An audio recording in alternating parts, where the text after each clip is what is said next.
जो बच्चों को काबिल नहीं मशीन बना रही है। क्या आपने कभी सोचा है कि हमारे स्कूलों में बच्चे क्या सीख रहे हैं? क्या वो केवल किताबों को रटने के लिए स्कूल जाते हैं या फिर जिंदगी को समझने के लिए? आज हम बात करेंगे हमारे देश की उस शिक्षा व्यवस्था की जो दिखने में तो चमकदार है, लेकिन अंदर से खोखली होती जा रही है। शुरुआत होती है बचपन से। जब बच्चा पहली बार स्कूल जाता है तो उसके अंदर जिज्ञासा होती है। वो दुनिया को जानना चाहता है, हर चीज को छूकर समझना चाहता है। लेकिन जैसे जैसे वो स्कूल के सिस्टम में घुसता है, उसकी ये जिज्ञासा धीरे धीरे दबा दी जाती है। उसे कहा जाता है सिलेंस। पहले किताब पढ़ो फिर सवाल पूछो। पढ़ाई का मतलब क्या सिर्फ नंबर है? आज हर स्कूल, हर माता पिता और पूरा समाज बच्चों के नंबरों को देखकर उनकी काबिलियत का अंदाज़ा लगाता है। अगर किसी बच्चे को 90% आए तो वो अच्छा है, वरना औसत या नालायक कहलाता है। लेकिन क्या कभी किसी ने ये सोचा है कि जिस बच्चे को मैथ्स में 40% आते हैं, शायद वो म्यूजिक में कमाल कर सकता है। जिस बच्चे को साइंस में कम नंबर मिलते हैं, वो शायद एक दिन बहुत अच्छा लेखक बन सकता है। क्या हमारे स्कूल बच्चों को सोचने देना सिखाते हैं? हमारे स्कूल रटने पर जोर देते हैं, सोचने पर नहीं। बच्चा अगर किताब में लिखी बात से अलग सोचता है तो उसे गलत माना जाता है। ये सिस्टम क्रिएटिविटी को मार देता है। क्लासरूम में 40 बच्चे होते हैं लेकिन हर एक को एक ही तरह से पढ़ाया जाता है, जैसे मानो सब एक जैसी मशीन हो। टीचर्स का दर्द भी समझना जरूरी है। आज एक टीचर पर 40 से 60 बच्चों की जिम्मेदारी होती है। उनसे उम्मीद की जाती है कि वो हर बच्चे को समझे, पढ़ाए, उसकी समस्याएं सुने और ऊपर से सरकारी फॉर्म भी भरे। लेकिन क्या ये मुमकिन है? टीचर को सिर्फ एक सैलरी मिलती है लेकिन काम हजारों का होता है। सरकारी स्कूल बनाम प्राइवेट स्कूल।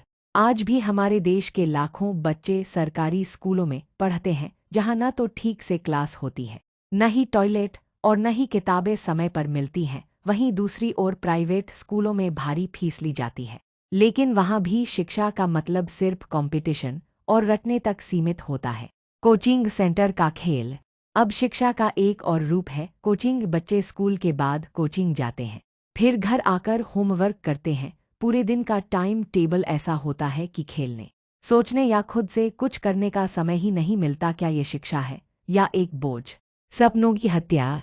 हमारे देश में बच्चे अपने सपनों के पीछे नहीं भागते, बल्कि वो अपने माता पिता या समाज की उम्मीदों के पीछे भागते हैं। एक बच्चा अगर पायलट बनना चाहता है तो उसे इंजीनियर बना दिया जाता है। एक लड़की जो डांसर बनना चाहती है, उसे टीचर बनने के लिए मजबूर किया जाता है।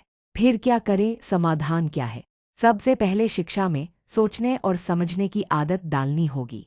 बच्चों को नंबर की दौड़ से निकालकर जीवन कौशल, लाइफ स्किल्स सिखाने होंगे। हर स्कूल में मानसिक स्वास्थ्य, मेंटल हेल्थ की क्लास होनी चाहिए। टीचर्स को समय और सम्मान दोनों देना होगा।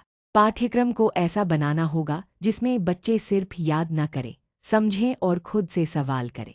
सरकारी स्कूलों को प्राइवेट स्कूलों से भी बेहतर बनाना होगा। हर बच्चे की प्रतिभा को पहचानने का काम स्कूल का होना चाहिए, उसे दबाने का नहीं।